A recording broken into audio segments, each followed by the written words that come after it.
Magandang hapon mga kadumagat. Dumating na po kami. Galing pamimiwas.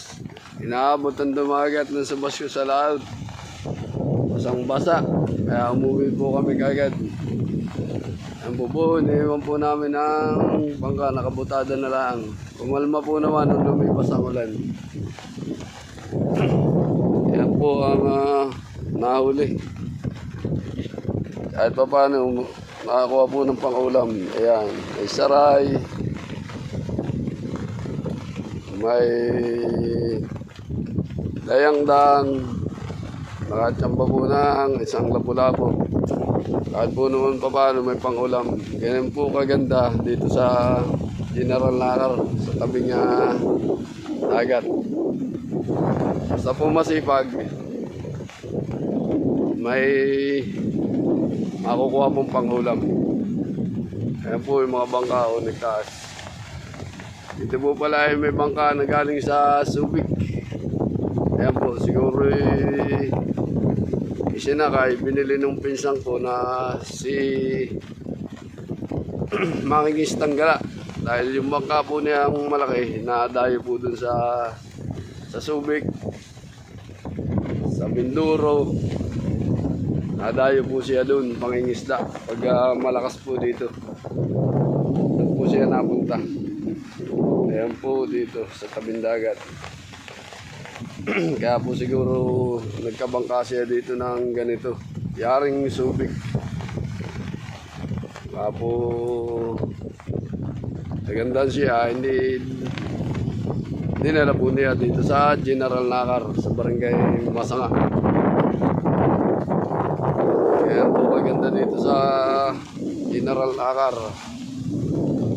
Ayan po ang lugar. Nakikita po naman ninyo.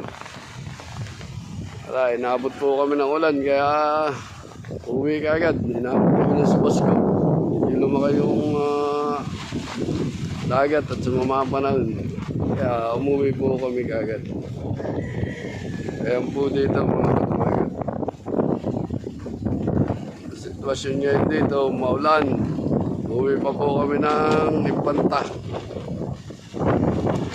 Uwi pa ng Impanta. Lumiyang yung ulan para hindi malamig pagmumotor pawing Impanta. Yan, puno pa po ng bangka hanggang doon may loob. May pangalan pa pong Subic. Ibig sabihin po, galing Subic itong maliit na bangkang ito.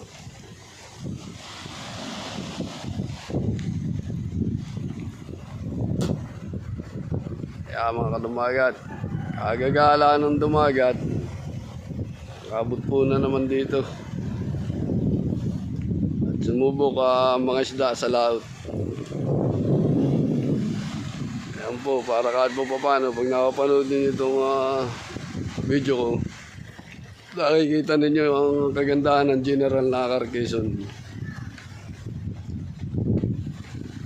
Ayan po mga kadumagat. Oo, may nangingisda pong maliit. Truly. Tumalma po naman nung lumipas yung ulan. Naglantap na siya. Lumuntap na ang dagat. Kami po lang inabot dun sa laot. Dahil malayo po naman. Umuwi po kami kagad. Kahit pa paano po naman nakakuha ng pang-ulam. Okay mga kadumagat. Bye-bye. Maraming salamat.